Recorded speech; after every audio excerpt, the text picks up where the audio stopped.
내 영혼아, 내가 어찌하여 낙심하며 어찌하여 내 속에서 불안해하는가? 너는 하나님께 소망을 두라. 그가 나타나 도우심으로 말미암아 내가 여전히 찬송하리로다. 아멘.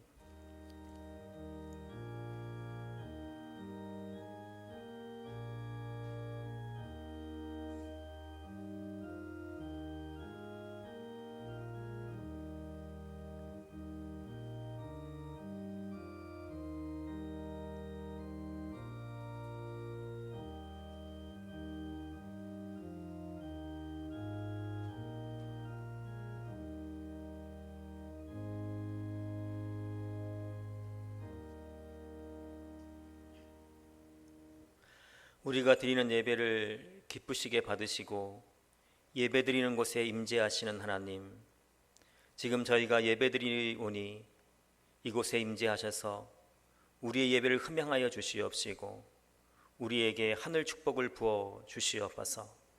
우리가 예배드리는 장소가 어디이든 은혜로 함께하여 주시는 예수님의 이름으로 기원하옵. 아멘. 찬송가 366장 찬양 드리겠습니다.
유성환 장로님 기도드리시겠습니다.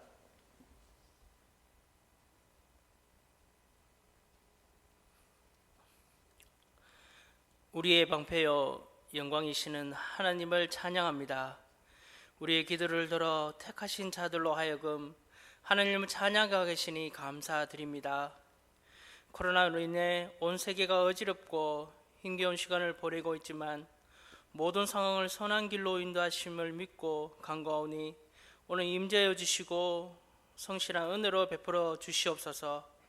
우리가 부를 때 응답하시는 하나님, 한 주간 동안 주님 앞에 성도답지 못하고 신실하지 못했던 삶을 내어놓습니다. 하나님을 기대하기보다 세상을 기대하고 하나님을 신뢰하기보다 세상의 방법을 찾아 헤맸습니다. 이 시간 저희들의 마음을 모아 다시 주님을 보기를 원하오니 주의 은혜로 용서하여 주시고 우리의 심령을 새롭게 하사 주님만을 찾고 구하는 시간이 되게 하여 주시옵소서. 사랑의 하나님, 온 세계와 우리나라가 코로나로 인해 너무나 힘겨운 시간들을 보내고 있습니다. 경제적 궁핍으로 인해 가정이 무너지고 실업자가 폭발적으로 늘어가고 비대면의 일상화로 인해 만남과 모임이 절제되며 화합과 연합이 사그라지고 있습니다. 사람들은 고립되고 일상은 분절되어 무엇 하나 온전치 못합니다. 하나님은 보이지 않고 하나님 음성은 들리지 않습니다. 교회들은 저마다 대책을 세운다 하지만 뾰족한 대책은 없고 그저 코로나 속히 종식되기만을 기다리고 있습니다. 그러나 우리는 코로나 종식만을 기다리는 것이 아니라 하나님께서 우리들을 창조하시고 존재케 하신 이유를 성실히 이행하게 하시옵소서. 코로나로 인해 믿음이 퇴보되고 침전되지 않도록 성령으로 일깨워 주시옵소서. 또한 다음 세대를 위해 기도드립니다. 코로나로 인해 다음 세대가 무너지고 있습니다. 우리 교회뿐 아니라 여러 교회들이 주일학교 예배를 드리지 못하며 청년들이 뿔뿔이 흩어지고 있습니다. 속수무책으로 당할 수밖에 없는 이 상황 속에서 어떻게 해야 합니까? 저희들은 아무것도 하지 못하고 주님 앞에 부르짖습니다. 하나님, 다음 세대를 불쌍히 여겨 주시옵소서. 코로나로 인해 사회적 거리두기가 강화되고 있습니다. 교회에 나오지 못함으로 신앙이 퇴보할까 두렵습니다. 그들이 어디에 있든지 주님을 기억하고 예배하는 자들이 되게 하시옵소서. 교사들에게 새 힘을 주사 낙심하지 않게 하시고 맡겨진 어린 영혼들을 위해 기도하게 하시옵소서. 이 시간 목사님께 말씀 선포하시겠습니다. 목사님께 영육간에 강건케 하시고 어려운 시기에 우리 교회를 잘 이끌어 가실 수 있도록 지혜도 더하여 주시옵소서. 선포되어지는 말씀으로 승리의 삶이 되게 하시고 어려운 이 시대에 꼭 필요한 말씀으로 전해지게 하시며 우리 모두가 이 시기를 잘 헤쳐나갈 수 있는 믿음 허락하여 주시옵소서. 코로나로 인해 무너진 예배가 다시 회복되게 하시는 예수님의 이름으로 기도드립니다. 아멘.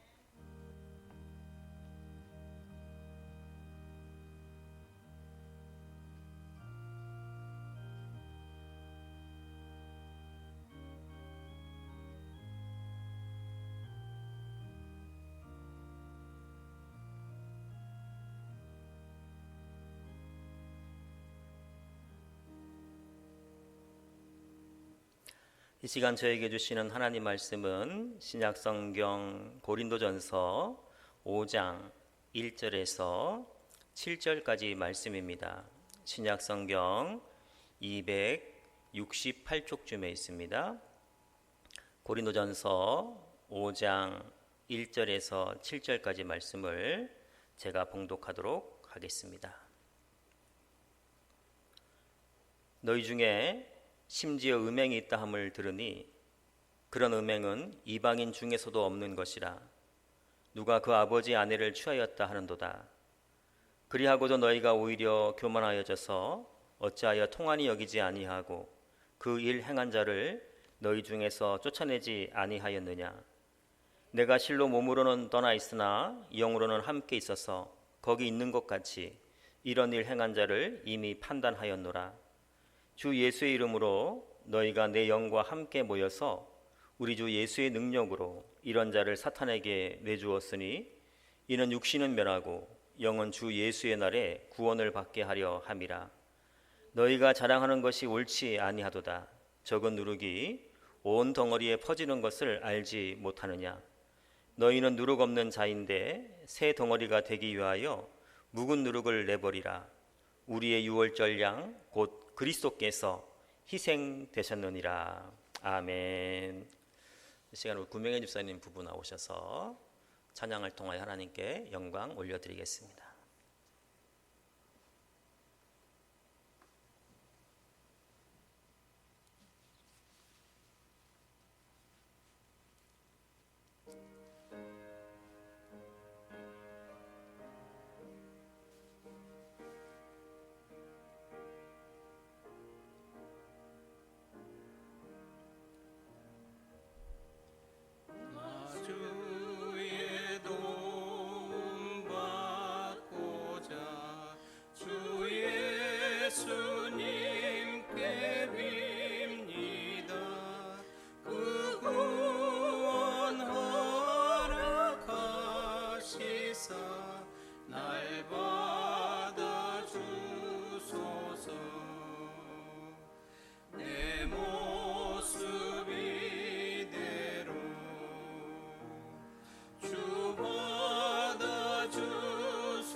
네, 은혜스러운 찬양 감사합니다.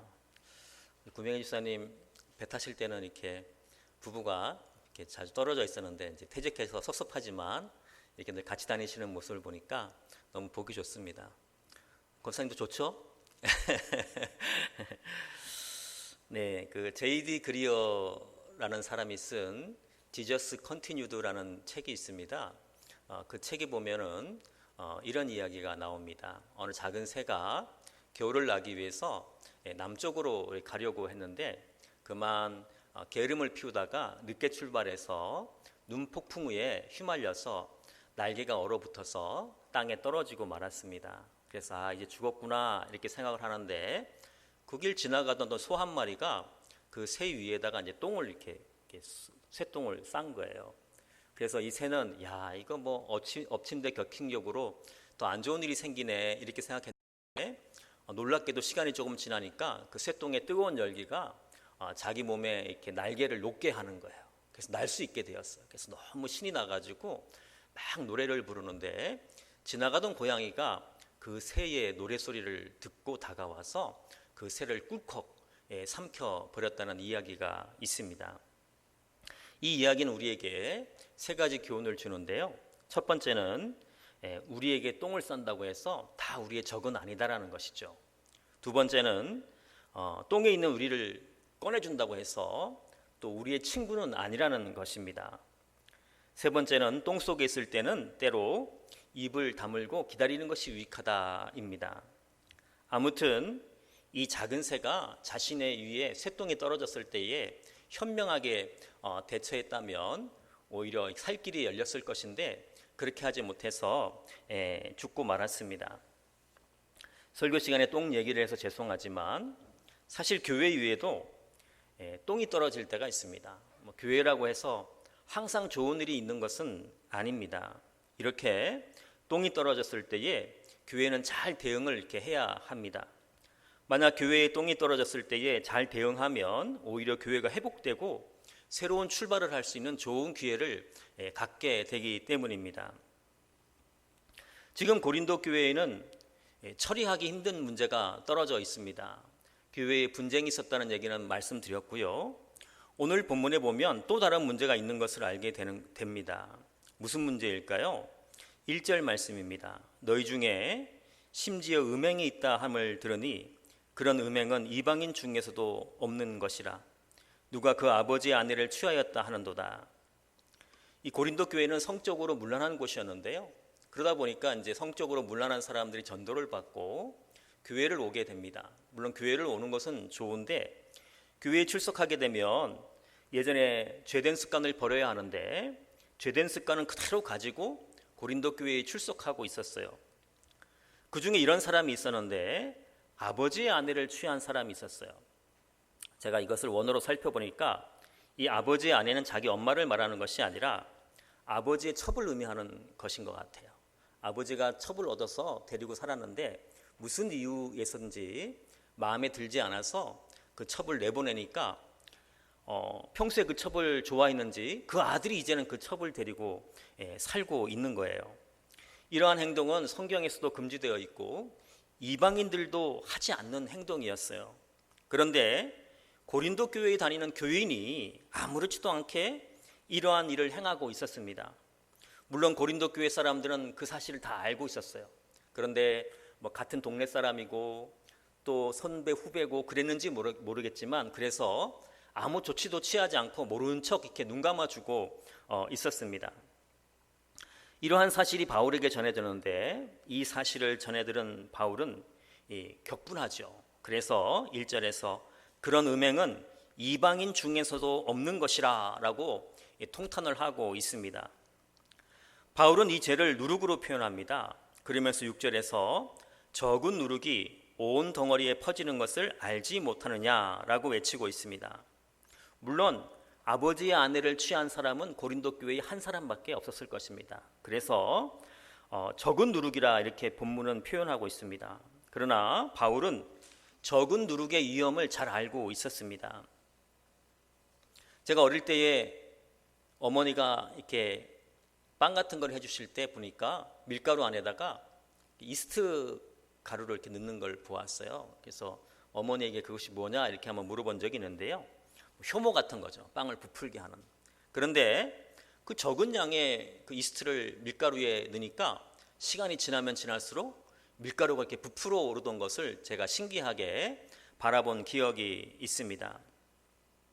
이와 같이 아버지의 아내를 취한 사람이 한 명이라고 해서 적은 누룩이지만 그 적은 누룩을 교회 안에 그대로 두면 고린도 교회 전체가 죄로 부풀어 오르게 된다는 것입니다. 그래서 바울은 이 누룩을 내다버리라 이렇게 외치고 있습니다. 적은 누룩이 위험한 이유는 다른 사람으로 하여금 죄를 짓게 하는 이렇게 용기를 준다는 것이죠.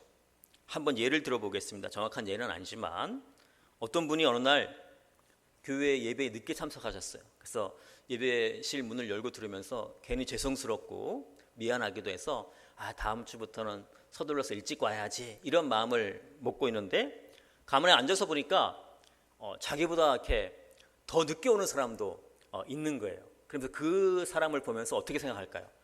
나보다 더 늦게 오는 사람도 있네. 나는 아무것도 아니네 하면서 죄스러운 마음이 사그라질 거예요.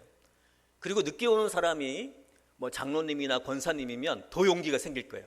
나는 뭐 늦게 와도 되겠구만 이런 생각이 들 수도 있을 것입니다. 꼭 이것과 비교할 수는 없지만 아버지의 아내를 취한 그 묵은 누룩을 고린도 교회 안에 그대로 두면 많은 사람들이 저런 사람도 있는데 나 정도는 아무것도 아니지 이러면서 자신이 지으려고 하는 죄에 대해서 정당성을 이렇게 부여하게 된다는 것이죠. 그래서 바울은 고린도전서 5장 13절에서 이 악한 사람을 너희 중에서 내쫓으라 이렇게 말을 하고요. 또 5장 11절에서는 사귀지도 말고 그런 자와는 함께 먹지도 말라 이렇게 말씀하고 있습니다. 그렇게 해야지 내가 죄에 물들지 않기 때문입니다. 금묵자학이라는 사자성어를 잘 아실 것입니다. 예전에는 붓글 씻을 때 이렇게 먹을 갈아서 이렇게 붓글씨를 썼죠. 그래서 이렇게 아무리 조심해도 붓글씨를 쓰고 나면 손에 이렇게 먹이 묻는 것을 알게 됩니다.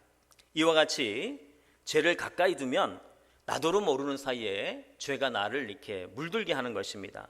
그래서 바울은 묵은 누룩을 버리라고 이야기를 하는 것입니다. 한 사람이 코끼리를 키우고 있었습니다. 근데 갑자기 날씨가 추워지니까 코끼리가 추워서 문틈 사이로 코를 이렇게 집어넣었다 그러잖아요. 그러니까 주인이 쟤도 얼마나 추우면 그럴까 싶어서 내뒀더니 주인이 가만 놔두니까 이 코끼리가 용기가 생겨가지고 이제는 다리를 하나 쑥 이렇게 집어넣잖아요.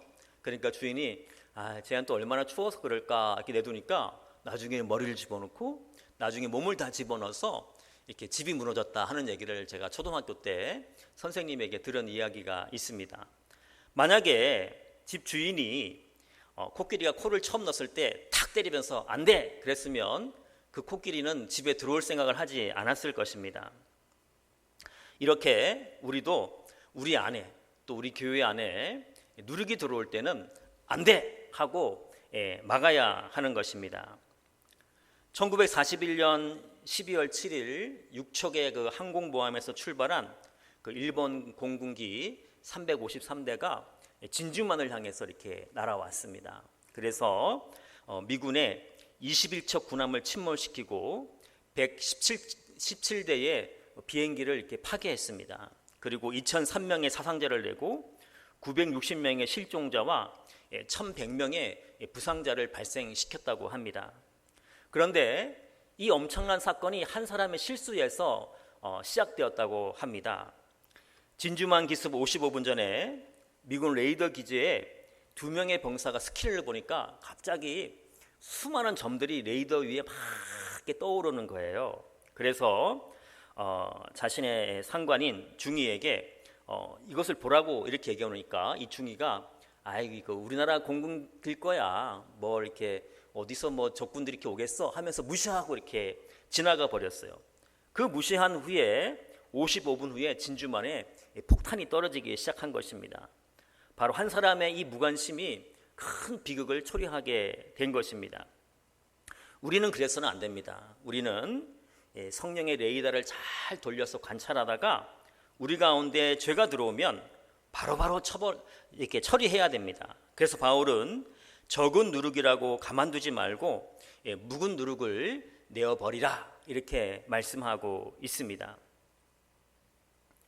물론 이 묵은 누룩을 내버리라라는 말씀은 그 사람을 완전히 버리라는 것은 아니에요.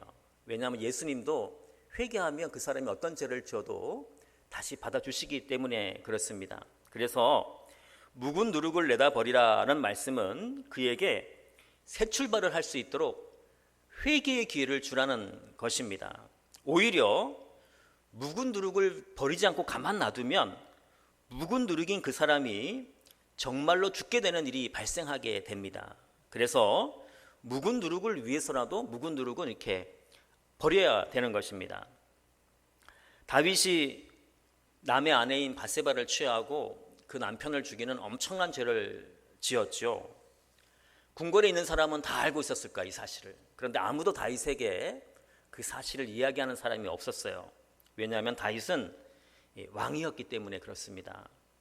그러나 하나님은 다윗 안에 그리고 이스라엘 안에 있는 묵은 누룩을 가만두시지 않았어요. 나단 선지자의 말을 이렇게 살펴보면 하나님이 다윗을 죽일 생각까지 하고 계셨다는 것을 알게 돼요. 그런데 나단 선지자를 통해서 경고를 받은 다윗이 바로 회개합니다. 그 결과 다윗은 자신의 죄로 심판을 받지만, 심판을 어느 정도 받게 되지만 하나님으로부터 새로운 출발을 할 수 있는 기회를 부여받게 됩니다. 마찬가지로 바울이 묵은 누룩을 버리라고 말하는 것은 아버지의 아내를 데리고 사는 그 사람이 다시는 교회에 오지 못하게 만드는 것이 아니라 그 사람이 회개하고 자신의 잘못된 행위를 바로잡고 난 후에 다시 고린도 교회에 출석하게 만들기 위함입니다. 그래서 그 사람에게 새로운 기회를 주기 위해서라도 묵은 누룩은 가만히 두면 안 되고 먼저 그 묵은 누룩을 버리는 일이 있어야 되는 것입니다. 오늘 말씀을 통해서 주님이 우리에게 주시는 메시지는 죄를 작게 여기지 말라는 것입니다. 지금 우리가 왜 영상으로 예배를 드리고 있습니까? 이 코로나19 바이러스 때문에 그렇습니다. 근데 이 코로나 바이러스가 얼마나 작습니까? 우리 눈에 보이지도 않습니다. 이 작은 바이러스 때문에 우리는 서로 마스크를 쓰고 또 거리를 두고 이렇게 힘겹게 살아가고 있습니다. 이 작은 바이러스가 사람을 감염시키듯이 우리 안에 있는 작은 죄를 가만히 두면 우리 온 교회를 죄로 물들게 하는 것입니다. 그렇다면 우리는 어떻게 해야 될까요? 코로나19 바이러스에 되지 않기 위해서 우리는 지금 거리두기를 하고 비대면을 하고 있습니다. 바로 바울은 음행하는 이 누룩과 거리두기를 하고 비대면을 하라는 것입니다. 그래서 고린도전서 5장 9절에서 죄 짓는 자들과 사귀지 말라 이렇게 말씀을 하고 있습니다. 오늘 본문 7절은 다음과 같이 말씀합니다. 너희는 누룩 없는 자인데 새 머리가 되기 위하여 묵은 누룩을 내버리라. 절양 곧 그리스도께서 희생되셨느니라. 이 말씀을 매일 성경 큐티책에서는 어떻게 설명하고 있느냐 하면 우리의 죄를 대신해서 예수 그리스도를 유월절 희생양으로 삼으셨습니다. 예수님이 십자가에 죽으심으로 내 모든 죄값을 지불하셔서 나를 누룩 없는 빵처럼 순결한 새 피조물이 되게 하셨습니다. 하나님의 손길이 오늘도 나와 함께 하셔서 새 신분에 걸맞는 삶을 살도록 빚어가심을 기뻐합시다. 이렇게 설명하고 있습니다. 우리 안에는 묵은 누룩이 아니라 예수 그리스도가 있습니다. 우리 안에 계신 예수님을 새 누룩으로 삼아서 날마다 거룩한 빵으로 빚어지는 우리 모두가 되시길 예수님의 이름으로 기도드립니다. 기도하겠습니다. 지금 저희 안에 계신 하나님, 예수 그리스도의 보혈을 통하여 저희를 거룩한 몸으로 빚어 주시옵소서. 성령님의 불길로 우리 안에 들어오는 묵은 누룩은 모두 불태워 주시고 우리 안에 있는 예수 그리스도의 십자가만 높이 들려지게 하여 주시옵소서. 지금도 우리를 거룩하게 빚어 가시는 예수님의 이름으로 기도하옵나이다. 아멘. 찬송가 420장 찬양 드리겠습니다.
아멘.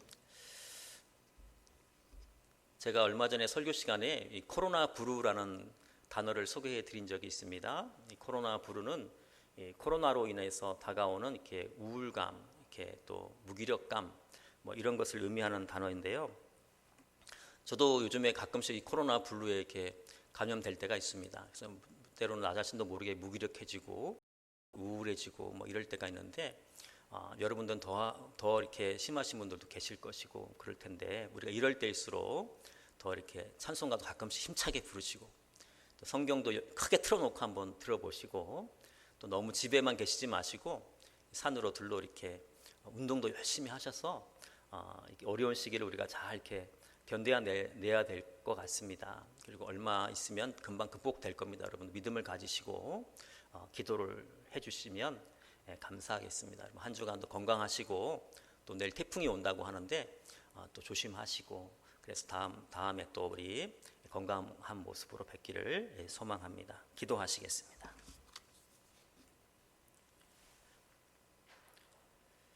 예수님의 보혈로 날마다 우리를 새롭게 하시고 우리를 거룩하게 빚어가시는 예수님의 은혜와 하나님의 사랑하심과 성령님의 교통하심이 우리 안에 있는 묵은 누룩을 버리고 하나님의 거룩한 성도로 살아가길 소망하는 하나님의 백성들 위해 그리고 각 가정에서 예배드리고 있는 모든 예배의 현장 위에 이제와 영원토록 함께 하시길 간절히 축원하옵나이다. 아멘.